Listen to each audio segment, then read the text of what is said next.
When you wake up well-rested on a great mattress, everything becomes clear. I do make everything about me. Things you missed when you were tired finally reveal themselves. My passport is in the pocket of the duffel bag I took to Mexico. At Mattress Firm, we know the right mattress matters. We also know that price does too. So if you see a lower price somewhere else, we'll match it. Plus, you get free and fast delivery. Shop in-store or online at mattressfirm.com. The right mattress matters. We'll find yours. Restrictions apply. See store or website for details. Hey guys, it's Mishi. We'll be back soon with another new Israel Story episode. But in the meantime, we wanted to share an update. One of our all-time favorite stories. Man, I Feel Like a Woman.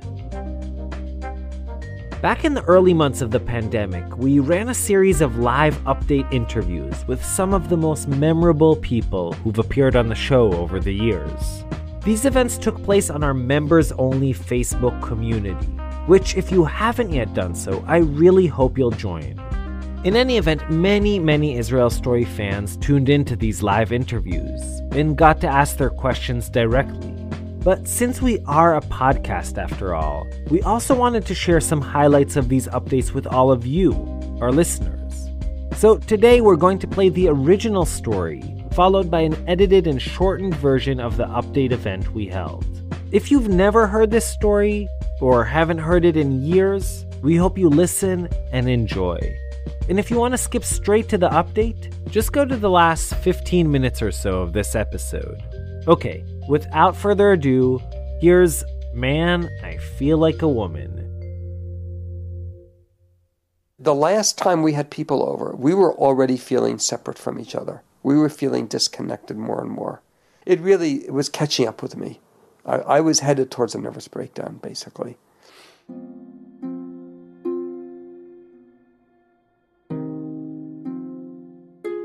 But the last time we had company over, it was a friend of ours who was just becoming involved in Torah Judaism, and a whole group of them were coming to Israel, and she wanted to give them a very special Friday night.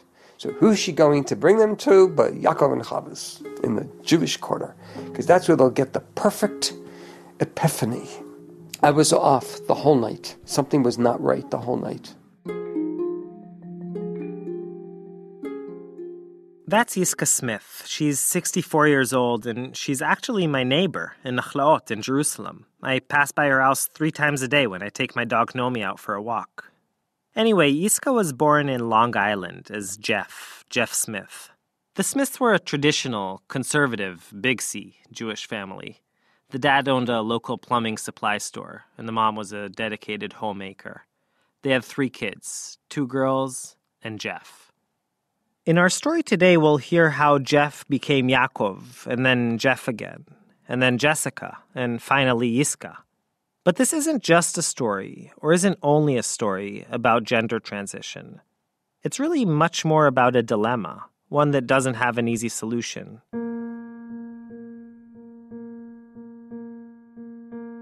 You know, as we've been working on this episode over the past few months, I've thought a lot about a good friend of mine. Let's call him Akiva. Akiva's been married a long time, nearly 20 years. He and his wife have 3 kids. They got married when they were really young, just out of the army basically, which means like 21 or 22. And when they got married, Akiva was religious and right-wing in Israeli politics. So was his bride, Efrat. And that was sort of the premise or foundation of their marriage. They joined a community of other religious right-wingers in the West Bank and sent their kids to religious right-wing schools. The only problem was that over time, Akiva began to change. Actually, today I would say he's one of the most secular and left-wing people I know. But I'm one of the only people who knows that.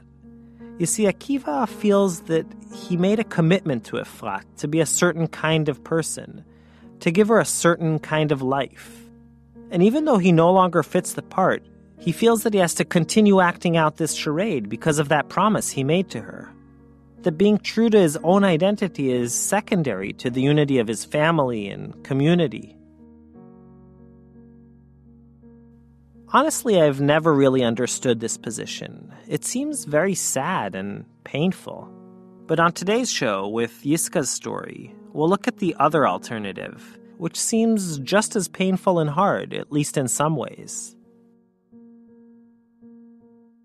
Anyway, let's go back to that Friday night in 1990 in Jerusalem's Old City. Yiska, then still Yaakov, met a group of guests at the Western Wall and then led them home for a Friday night meal. I remember walking up on Rehov HaKinor, which goes uphill. I remember walking up it and almost stopping. I had like 20 people behind me. I said, God, I can't do this anymore. This is it. You've got to help me. I'm begging you. I'm begging you. It was probably one of my most real prayers in my life.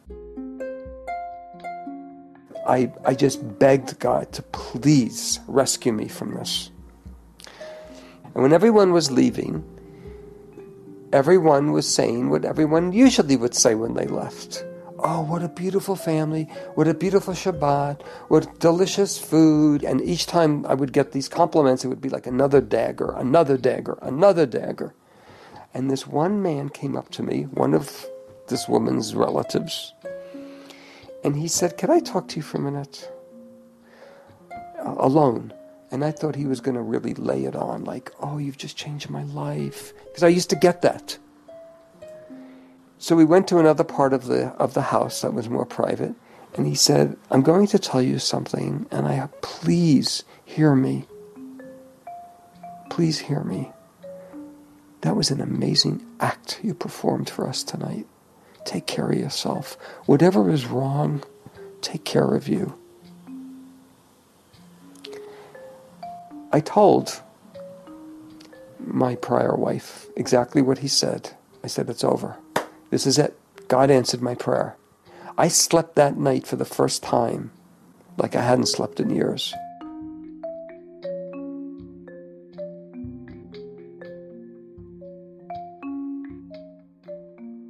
We first heard about Yiska a while back from reporter Molly Livingstone, who then spent many, many hours interviewing her. I asked Molly to step into the studio with me. Hey, Molly. Hi, Mishi. How you doing? I'm good. So Molly, can you set the scene for us? Like, where were you recording? In Yiska's home, right? Right. We were in Yiska's home in Nachlot, which is a part of Jerusalem. It's kind of the hippie area. Her house, it's small, it's quaint, and it's kind of what I expected from her. She's a very inviting person, and her home was very warm and friendly. Describe Yiska a little bit. Like, what does Yiska look like? Yiska is tall. The first thing I notice about her every time I see her is when she talks to you, she looks you in the eyes. She dresses conservative, but kind of bohemian. She gets her nails done, and she uses her hands a lot when she speaks. So that I definitely remember. She has a different hairstyle. Every time I see her, it's like she's trying to play it up, play it down. She's seeing how she looks in different ways and how she feels. All right, so let's begin. Molly, where do we start? So we'll start the story in the U.S. when Yiska was still Jeff. My whole growing up was a nightmare. It was like being on a... You know how you hear about some of these Broadway shows, and you hear that they've been running for like 10 years, until you realize that they change the cast every couple of years. You wonder, how could someone go out on stage night after night after night for 10 years? That's what I did. Every morning when I woke up and I went out into the world, I was on stage. So it was very difficult. It was very, very difficult. I thought I was the only person suffering from this. I really believed that they would have me committed for being crazy.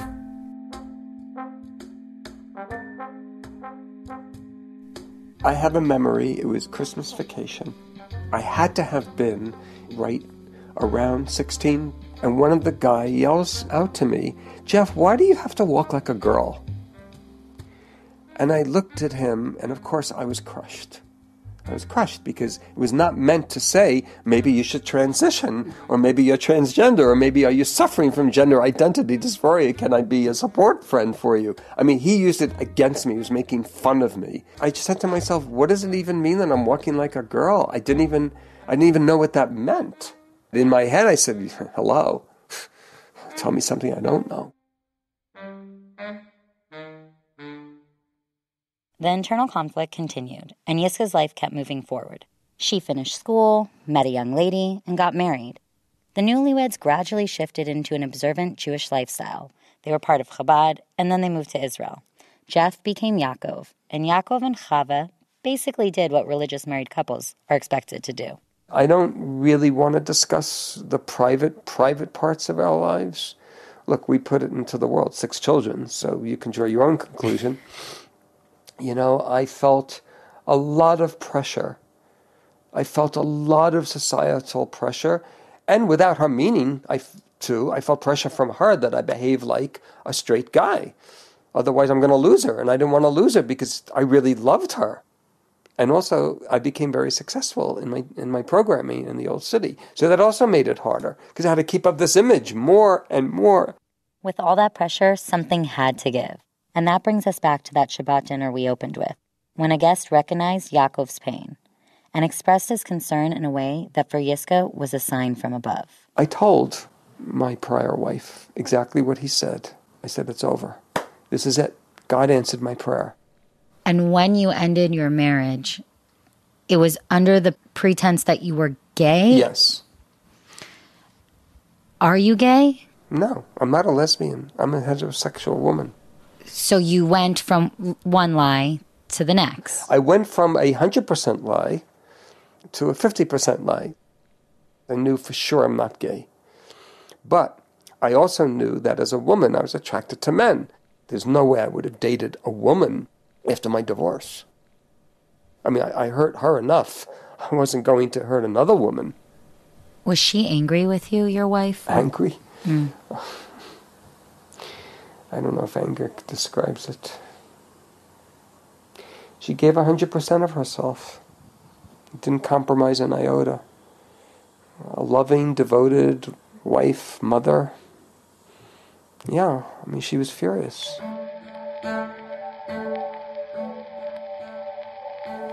More, though, she felt betrayed and abandoned.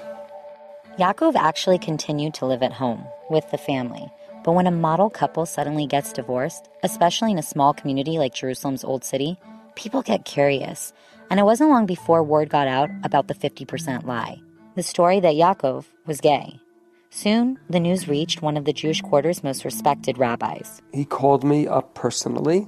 He was the type of person who never called anyone up personally. He had a battery of secretaries that would call people up. And when people would go to him to ask his advice, you'd wait 2 hours online. And he called me up personally and said, I need to talk with you. You need to come to my office at such and such a time.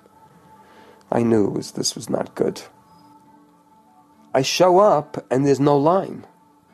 I knock on the door and he answers the door. And he ushers me in. He didn't even look at me. I remember he did not look at me. And he brought me into his study, and I started to sit down. He said, don't bother sitting. This is going to take just a very few seconds. He said, someone as despicable and disgusting as you, I don't want sitting on my furniture. I said, okay. He said, it's been brought to my attention that you commit that perverted, disgusting behavior he said, I can't even say the word, of being with other men. And you teach men, you teach young men. He said, as of this moment, if you continue, I will make sure your children are publicly humiliated.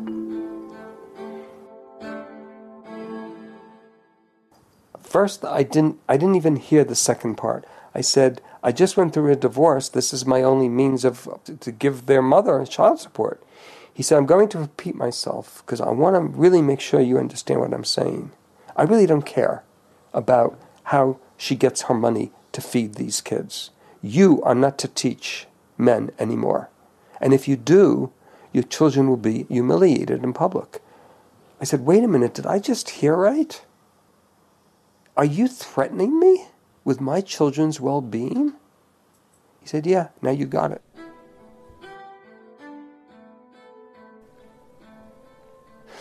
I started to cry, and I just walked out.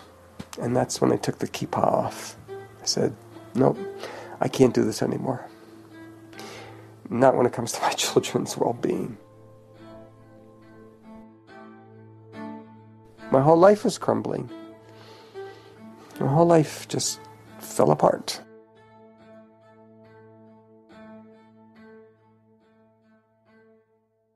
So Yiska packed up and moved to Tel Aviv, a city which is much more secular and gay-friendly, and most importantly, far away from her previous community. But it was also much farther from her kids. Yeah, it devastated them. I don't know if they've ever recovered from it. I've got to tell you, I always loved being with my children. The highlight of my week was when they would come to Tel Aviv and I got to make dinner for them. And we all camped out because I had a little studio. But I made deals with their mom that I wouldn't reveal everything. I didn't tell them I was behaving as a gay man. I didn't use that language. I still wore a kippah when they came. So you did this with the kids for how long? This once a week? For about 8 months. And what made that stop? I couldn't live in Tel Aviv as a single, non-observant gay man. I never fit into it. I was so shattered. I had nothing to hold on to. Yiska left Israel and moved back to the U.S., leaving the 6 children with their mother. Another devastating decision. Yeah, it was really hard. A few years later, one of the kids, who was then serving in the army, came to visit. He was religious, and Yaakov, who was now Jeff again, was not. It was Christmas time, and the son slept on the living room couch, right next to the Christmas tree. Sleeping in his dad's bedroom was the current Catholic boyfriend. Then that's when I started coming out, especially to the older kids. And of course it hurt, not because I was coming out as gay, but because I knew I was lying to them, my own children. And how did they handle it? You know, it's like one of them said to me years after that, they said, every time we saw you, we felt we were going to get hit again. You know, it's like one makkah after the next makkah. Like it never ended. And there were still more changes to come. For Jeff, living as a gay man still didn't feel authentic. I was never a man. I was in the male body. I was always a woman. It was just the body. Like I was in someone else's body. I didn't realize there was a term called transgender till I was 41. It was the early 90s, and Jeff was living in New York City. I'm reading about this woman who at that point was 10 years older than me. I guess she's still 10 years older than me. And she had undergone what was called gender transition. She was born transgender, lived on the Upper East Side as a man, married. Once her children completed their college education, she decided she had to come out to her wife and children and begin her transition. And I'm reading this, and I'm thinking, she's just like me. This is like my story, only I didn't know that this could happen. So then I'm thinking, well, if one person is there besides me, there's got to be at least another one, or another 5, or another 100. And that led me to research, even before the internet. But for the next couple of years, I started reading articles, and the words transgender, transsexual, sexual reassignment surgery, transition started becoming in the forefront of my mind. It was like someone gave me the key for me to unlock the prison door that I was held captive in my whole life. We'll be right back.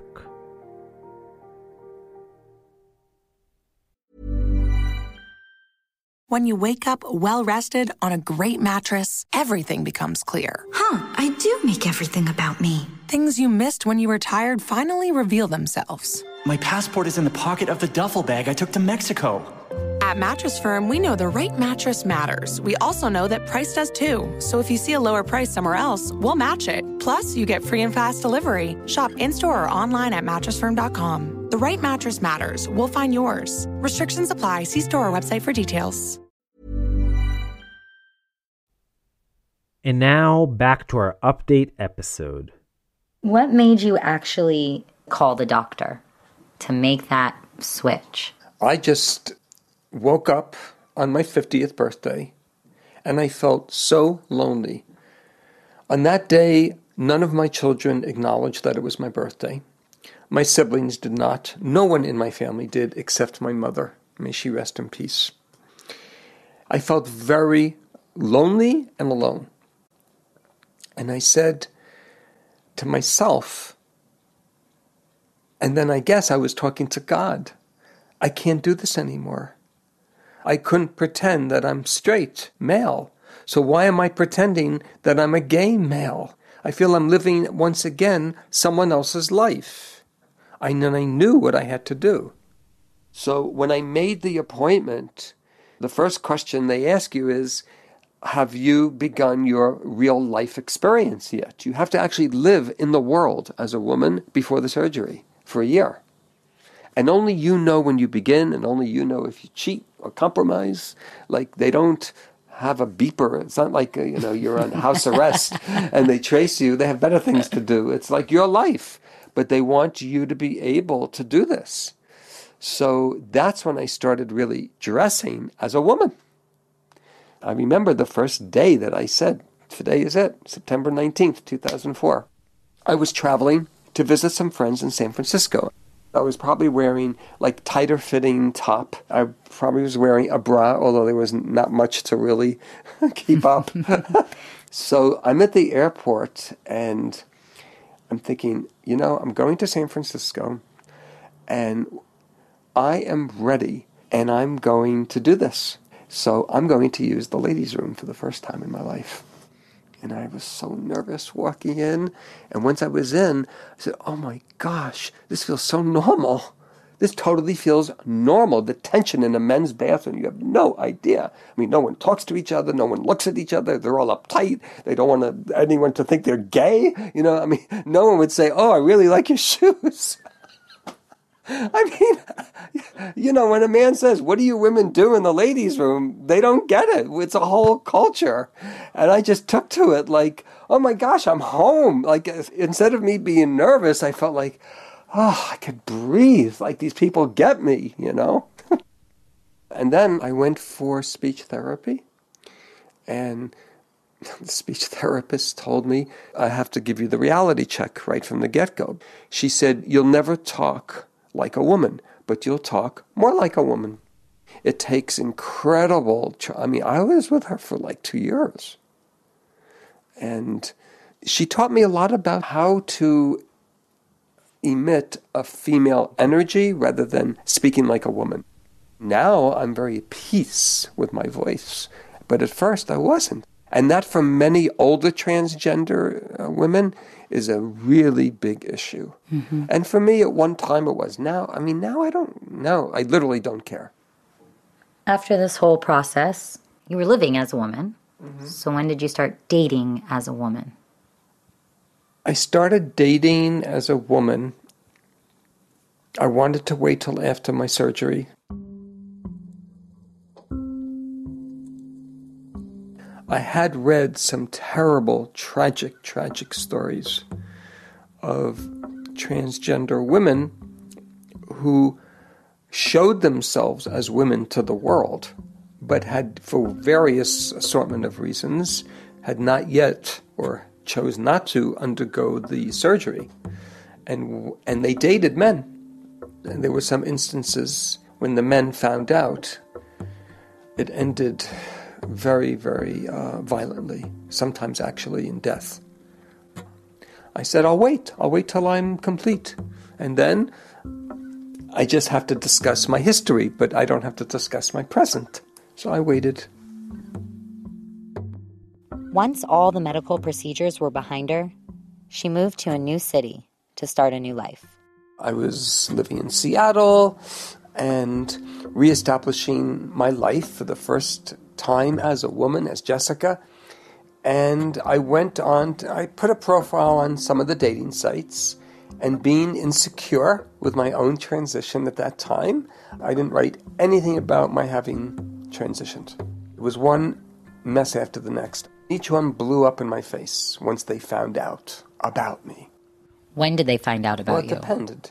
But the last time that I dated like this man we went out to some place for drinks, and we were sitting and talking, and he said, "You're such a beautiful woman, and I find you very intriguing, you seem intelligent." He complimented me. And then I guess my hands were just on the table like this, and he stared at my hands. Now that's another catch-all, because transgender women tend to have larger hands. His whole tone changed. "Is there anything I should know about you?" I said, "Well, this is our first date. I guess there's a lot to you. Is there anything I should know about you?"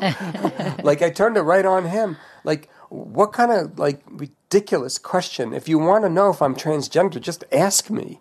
So I said, "Are you referring to something in my present or my past?" So I could give you the right answer, because you're after something here. He said, "Well, more about your past." So I said, "Yeah, I was born transgender." He said, "I don't think I could date someone like you. Just imagining that you were a man one time." And he was quick, very quick to say, "I'm not gay. I'm straight." I said, "Well, I hope you're straight. That's why I would go out for a drink with you.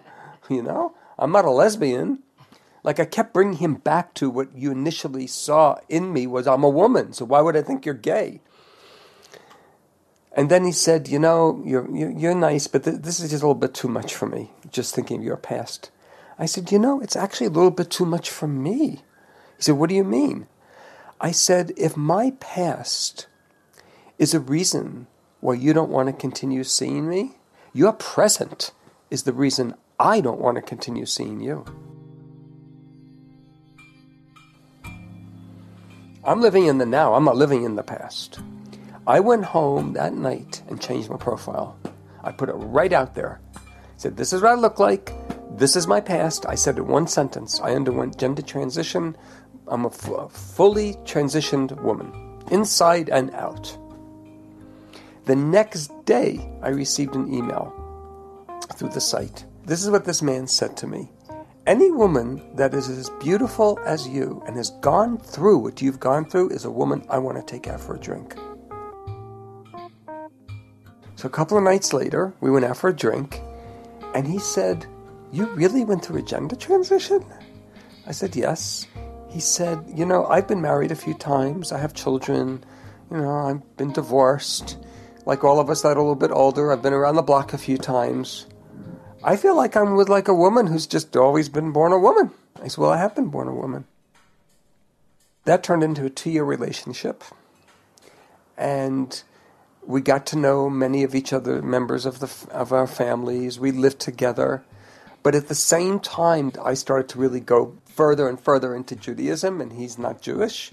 But he would come with me. He came with me to different Shabbat meals. He got to know all my Jewish friends.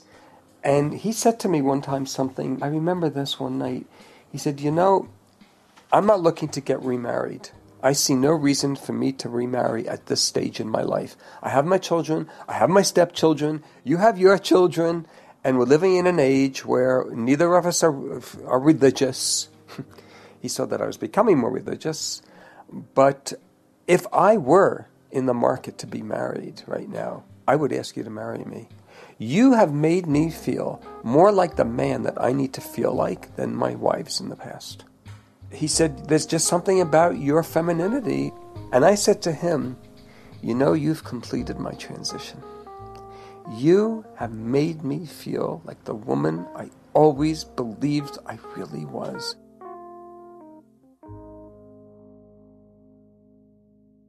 So we thought, in a part of us, we were going to live happily ever after, but I knew it wasn't going to be happily ever after. I wanted to come back to Israel. I wanted to be more observant. I davened so hard to Hashem, and I said, "Help me with Dan.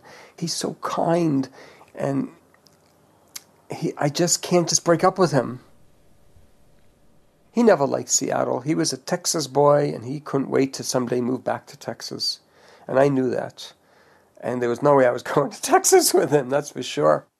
One day, Dan, who was working at Boeing, picked Jessica up from work. He told her he had some disappointing news for her. I said, "Are you okay?"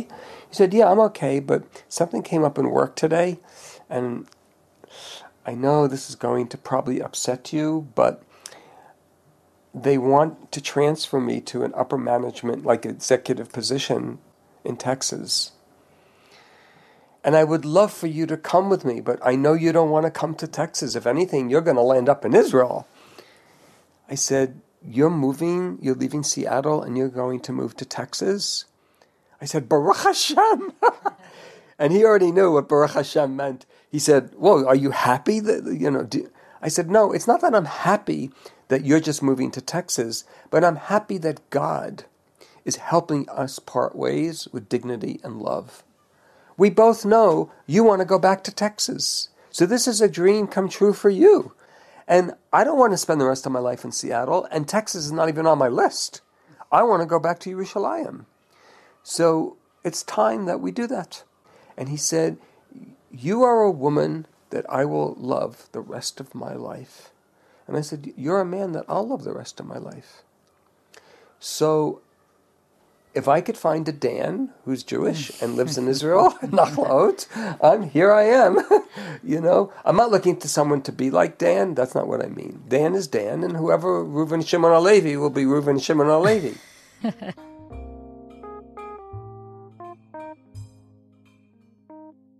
When you came back to Israel, how did people treat you? Normal. Just regular. Just what I wanted my whole life. Just to be regular. Being in Israel as an out transgender woman who never hesitates for a second to say that I am, it's been so much easier than I ever could have imagined. Going to the shuk, going to the dry cleaners, getting on a bus in Eged, things like that. Just like regular everyday living in Jerusalem, living in Yerushalayim, as a middle-aged woman, going about her business. Because there was nothing extraordinary about it, that's what was extraordinary about it. In Israel, Jessica changed her name to Yiska. It all started to feel, as she says, kind of normal. But for some people in her life, the whole transition thing wasn't so simple to accept. Her parents, for example. At first, it shattered them. It was a shock. They were not prepared.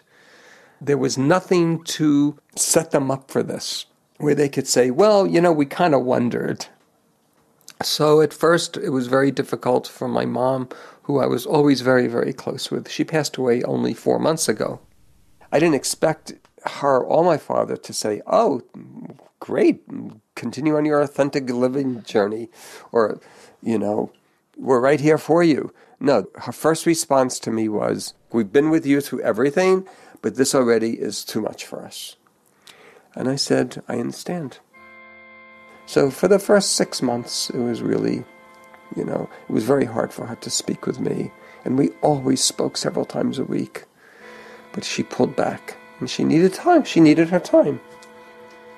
After my whole gender transition was complete, eventually she said, I'd like to see you now. I really do. It's been over a year and we haven't seen each other, which for us was a long time. And she said, but your father does not want to see you. He's not ready to see you. He needs more time. I said, fine. Everyone needs their time. So with a lot of anxiety, Yiska flew down to Florida and drove over to her parents' house. So my mom came out as I pulled up. I got out of the car, she walked to me, and we could both feel that it was weird, because it's the first time she saw me as Yiska. And we hugged, and then we started to cry. And she looked at me, and these were her words. She said, you do not have to explain anything. I see something in you that I never saw before. Peace. So while in my mind, this is very difficult, that now my son is like my daughter, and you've gone from Jeff to Yaakov to Jeff to now Jessica and Yiska, like that's a lot of names for one mother. She said, but in my heart of hearts, I really get it. And then she looked at me and she said, Jessica, I don't like your outfit. Let's go shopping. And it was great because she would pick out a few outfits she liked. I'd pick out a few outfits I liked. Then we'd go back into the dressing room. She would try on for me. I'd try on for her. And I was in bliss. And then eventually, little by little, my father came around. Eventually, I was able to sleep over. He would go away and maybe sleep at my sister's, or he'd come back late. And then one day he was ready to leave, and I was cooking something. You know the phrase, the way to a man's heart is through his stomach? Well, it worked. He asked my mom, "What are you cooking? It smells really good." She said, "I'm not cooking anything. Jessica wants to make dinner for me." He said, "Is it too late for me to stay?" So that broke the ice. And now that your mom passed away, do you still see him as frequent? What's happened is, to my amazing surprise, is that my father has had more conversations with me now than the sum total of what I can remember in the past 50 years. I mean, he's devastated. And they were married 65 and a half years. They still loved each other a lot. And yet, when I talk to him, he opens up like he never did before.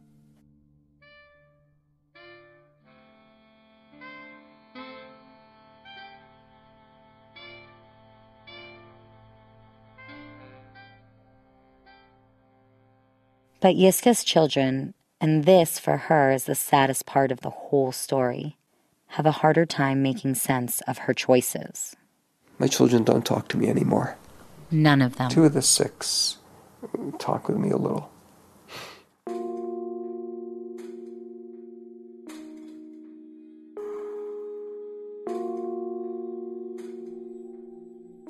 Five years ago, Yiska began writing a book, a memoir, detailing her journey. I didn't ask for their permission, but I told them before it goes to the publisher, once it's finished and edited, I will send each of you a transcript, and you can read it. And then you can tell me if inadvertently I said something about any of you that you want out. It'll come out. No questions asked. And at first they were okay about it. And then when it came down to it, they were not okay about it. And they begged me not to publish it. And they said, "You did keep your word. There's nothing about us in it." And I said, then what's the problem?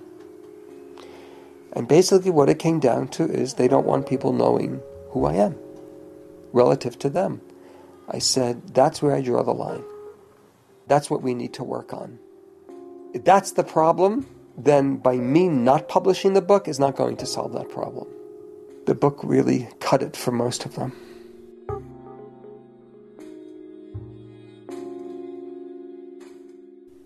One of them said to me, "You used to be so angry. You're so peaceful and so gentle and actually so nice to be with now. But in my heart, I've lost my father. I think I'd rather have a father who was angry. So I'm first and foremost to them, I'm their father. And they feel betrayed. I've done everything I can to protect them. But I don't believe they have to be protected from me. And that ultimately is, I believe, what they wanted to be protected from." Still, Yiska hasn't totally given up on the hope that her children will come back into her life. Every Friday night, when I light my Hadakat HaNerot for Shabbat, I light 8 lights. 1 for me, 1 for their mother, and 1 for each of them. I say a special prayer that my children will once again be in my life with their mates, with their spice, and my grandchildren, who I don't know. I don't know my grandchildren. They could be walking right here. I wouldn't know it's them. I pray. I don't know what else I can do.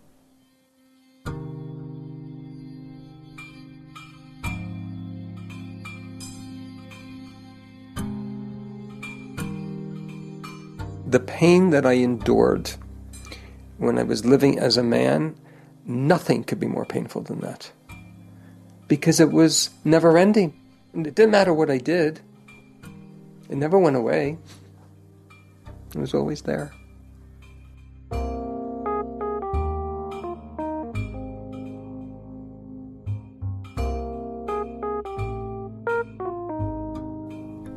I'm in a place now that people need to hear. Making a choice to live an authentic life is not like, oh, then the rest of my life will be all nice and smiles. My life is filled with a lot of smiles now. They're real smiles. But they're not only smiles. Real living is raw living.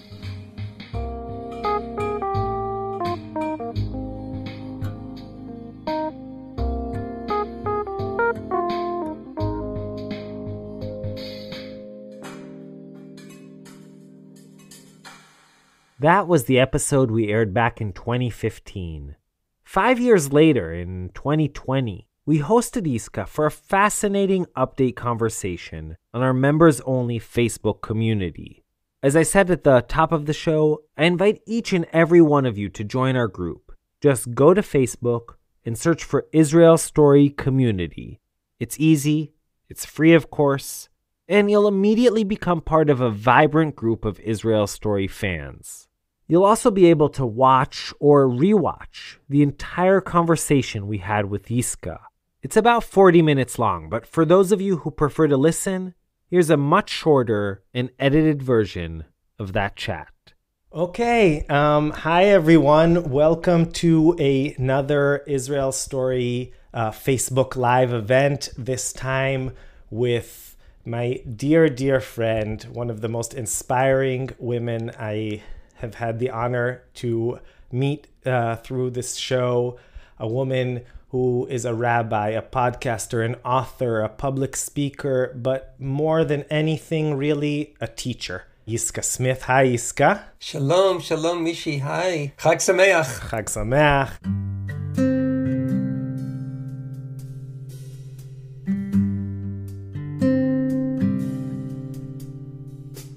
You will all remember Iska's amazing tale that we told in one of our early Israel Story episodes. And what many of you probably don't know is the backstory of what happened the day of the release of that episode. And that was a moment that I think taught me more than any other moment working on the show about human spirit and generosity. And what happened was that we released the episode at, I think, 8 in the morning, and the episode was 40 minutes long.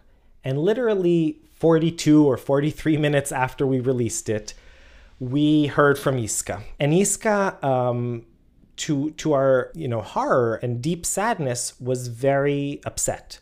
And Iska believed that we sort of misrepresented the story, and whereas in her mind it was a story of triumph and resilience, the focus at the end of the story on her children made it sound like a tragedy. And she was very upset, and we were very upset that she was very upset, of course. This was only our 9th episode. It seems like a lifetime ago, but we had never encountered such a situation, and we didn't know what to do. And I asked Iska for a favor, which I had no idea whether she would accept or not. I said, Iska, please, can you just sit with this for 24 hours? And let's talk tomorrow morning and see how you're feeling and how you're doing. And my bet and sort of deep hope was that in those 24 hours, Iska was going to hear from a lot of listeners who would in fact share how inspiring they felt the story was. And I had no idea how this was going to go. And, it's not often that people reverse what they think in life, especially when it comes to things that really matter to them. And 24 hours later, Iska said that she had spent the entire day. Yes, Iska, you continue. Yeah. I remember telling you that by sitting and meditating and contemplating, as you asked me to do, I realized that in fact, the privilege, the space of living an authentic life is not always filled with celebrations. A real authentic life has a vibrancy to it. It's a tapestry of and ranging the emotional gamut of the human expression. And for the first time, I felt that I was called upon now through this Israel story to talk more about that. That living an authentic life is not linear. There's lots of contradictions, but they're all based in the commitment to wanting to be honest. And I thanked you for pushing me into my own Yam Suf, into my own Red Sea, because I was able to see that which was concealed, and that is that I needed to start speaking more about the beauty and the complexity of living an authentic, true life. Iska, so that's a perfect segue into my first question. So what are some of the downsides of living life authentically? Some of the downsides, well, I call it fallout. When one no longer empowers either societal values or peer pressure or community expectations in how one goes about making decisions about one's life, the consequence could be rejection. And nobody wants to be rejected. We were created to be social beings. It even says in Bereshit that God said it's not good for a person to be alone. So whether it's an intimate partner, whether it's a close friend, an expanded family, a community, we seek connection, we seek approval, we seek respect, we seek love. And because I built up a life responding very proficiently and effectively to how others expected me to live, I really was afraid to honor what I felt was being called upon from within, from the divine within me. So there's rejection and there's disapproval and there's a sense of abandonment, a sense of betrayal. Were there moments in which you thought that the price of living your authentic life was just too high, that you should just sort of resign yourself to your situation? At first, yes. I was afraid. I was afraid to jump in. I really was afraid to jump in. I couldn't have imagined, because it was yet the unknown future, what the fallout would be. And I no longer felt I could live in that fear. And there was some serious fallout, but then there were some wonderful surprises. And that's part of living and moving into the unknown future. We don't control it. I call it a transition, not just of a gender. It really was much more than that. It was a transition into living a clean, clear life of transparency, of vulnerability, of truth. As I moved further and further into that, I realized I'll pay whatever price is being asked of me. I'll pay because I need to. I need to be right with my Creator. That's where it all began.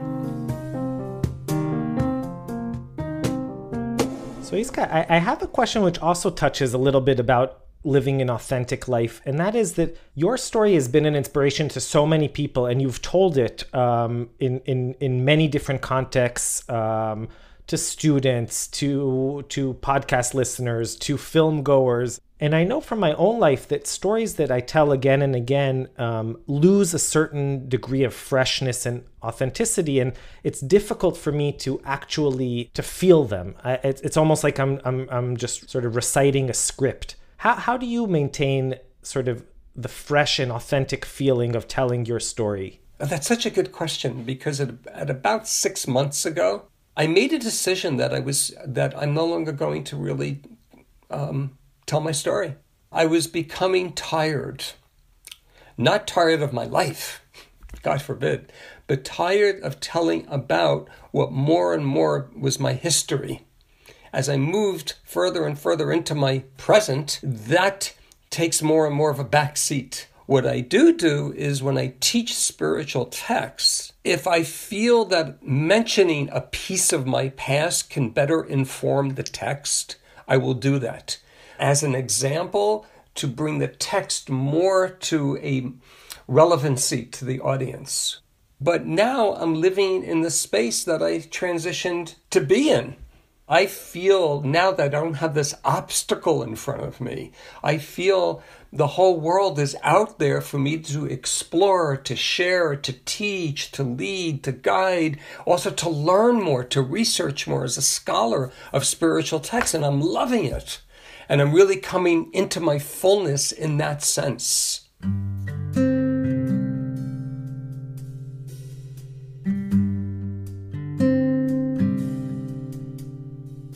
So Iska, I know a lot of listeners want to know, and please, share whatever you feel comfortable sharing. Do you now have a relationship with any of your children? Yes, I'm excited. I didn't even wait for you to finish the question, which is not really the way one should be actively listening. Yes, and I feel so grateful and so celebratory that I have with three of my children in one way or another, a much healthier, warmer connection with one in particular. We speak almost every day. She lives here in Israel. She has a big family, and I'm integrated into her family with my grandchildren. It is absolutely beyond what I ever imagined. And also my siblings, my two sisters, we've completely reconciled in the past year. We are closer now than we've ever been. And it just brings my family, and it gives my father, who's still alive, may he live and be well, it gives him such happiness. And he even said to me on my last visit, I know your mother in heaven is so happy now to see the three of you so close and together again.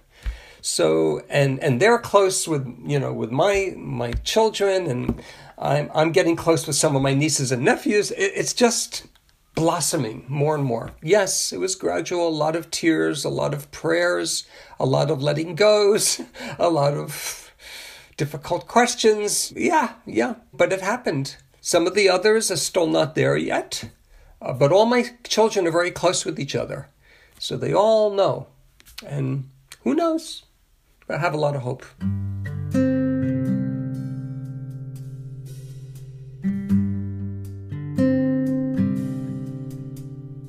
Thank you, Iska. That's so beautiful, and I'm sure now many of the listeners will have their own firsthand experience of learning from you and loving you in the way that I do, Iska. You've really made a big difference in my life, and I think about you often and love you very much. Oh, Mishi, toda. Could I just say one more thing in conclusion? Of course. Thank you. I just want to leave the audience, in education we learn that people remember first what they heard last. So if you're going to remember anything, I'd like you all to remember this, that whatever price I had to pay that led up to my transition, moving through my transition to where I am now, it was all worth it. To live a life of truth, to be right with our Creator, there's no price too high to pay for that. And I never imagined, after having crossed through my own sea and the parting of those waters and being able to really grasp the beauty, the jewels that I have been able to discover in my own soul by living a life of authenticity, is more than I could have ever imagined. So I bless you all the listeners. Whatever you need to do to be more of who you're supposed to be, do it. Because you can't imagine how much better your life will be and can continue to be.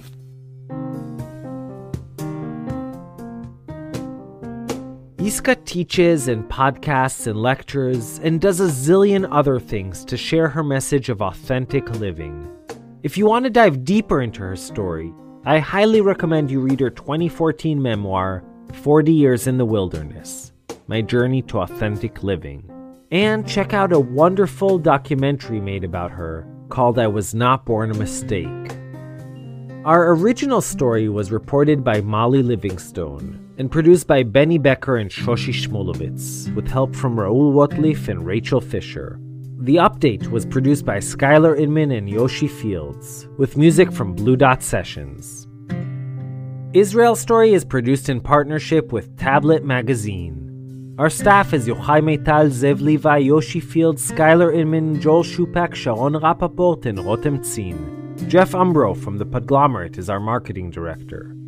Marie Ruder, Clara Fug, Michael Vivier, and Alicia Vergara are our wonderful production interns.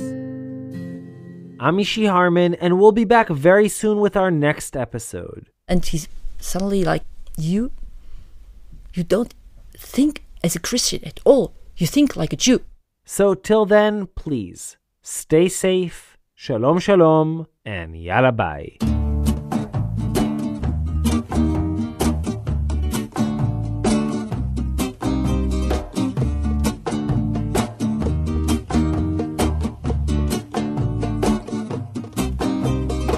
אשת חיל נמצא ורחוק מפניני מחבטך בלב בעלה ושלל לא יחסר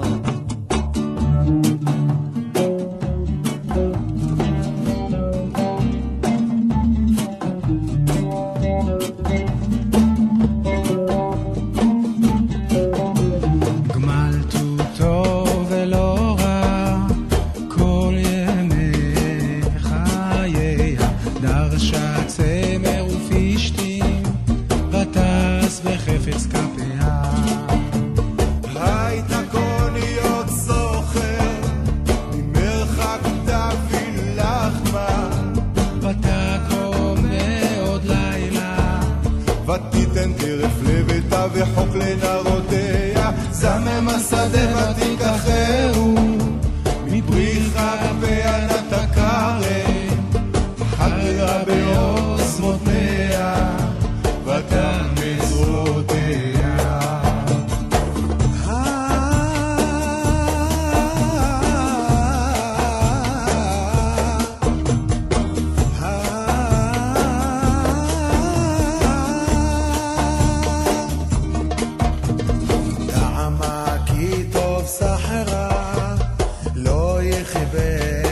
בלילה נרה ידיה שילחה בקישו וחפיה תמחוף עליך כפה פרסליאני וידיה שילחה ליפו תוצירה לבית המשלג ככל ביתה לבושני מרבדים עשתה לה שש בה כמה לבושה נורדה בשם עם בעלה בשבטו היא מזיגני ארץ סלטין נסתה בתינקו וחתו נקנה לכנני עוזה וידה לבושה ותשחק ליום אחרון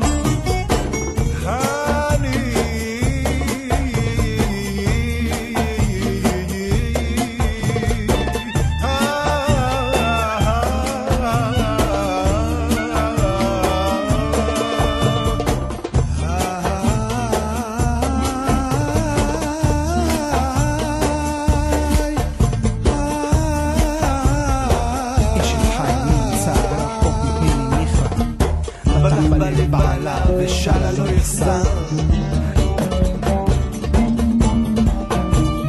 היא פתחה בחוכמה בתורת חסד על לשון סופיה הליכות ביתה ולחם עצלות לא דוחה כמובניה וישרוע בעלה ויהללה רבות בנות עשו חיים ואת עלית על כולנה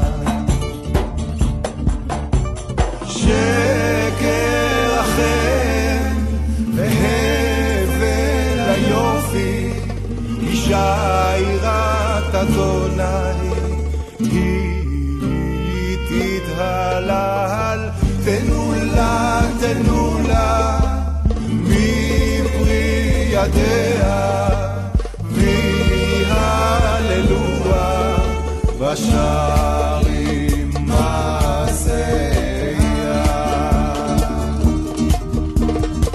אשת חיל נמצא ורחוק מפני מיכה פתח בלב בעלה ושאלה לא יחסר מדע אותו ולא בימי חייה לבשה צלרות פשטים בדס בחפץ כפיה הייתה כאוניות סוחר ממרחק תביא לחמה בקעה מאוד לילה וביתה רחוק נעודיה זרם השדה ותיקחהו מפרי כפיה נעבה הכרם חגרה בעוצמותיה בביה מזרועותיה טעמה כי טוב שכרה לא יכבה בלילה נראה ידיה שילחה בקישור וכפיה תמחו פרק כפה פרסה לעני וידיה שילחה לעליון לא תירה לביתה משלק כי כל קיסה לבושני מעמדים עשתה לשש ואגמן לבושה נודה לשערים בעלה בשבטוני זקני ארץ סדין עשתה לתמכור וחגור נתנה לכנעני עוד להדר לבושה ותשחק ליום אחרון קריאה פתחה וחוכמה בתורת חסד הראשונה צופיה הליכות ביתה ולחם עשות לא דובל קמו בניה וישוע בעלה ויהללה רבות בנות עשו חיל ואת עלית על כולנה שקשק לכם מהבל היופי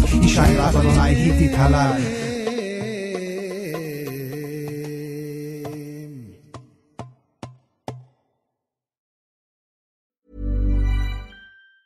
When you wake up well-rested on a great mattress, everything becomes clear.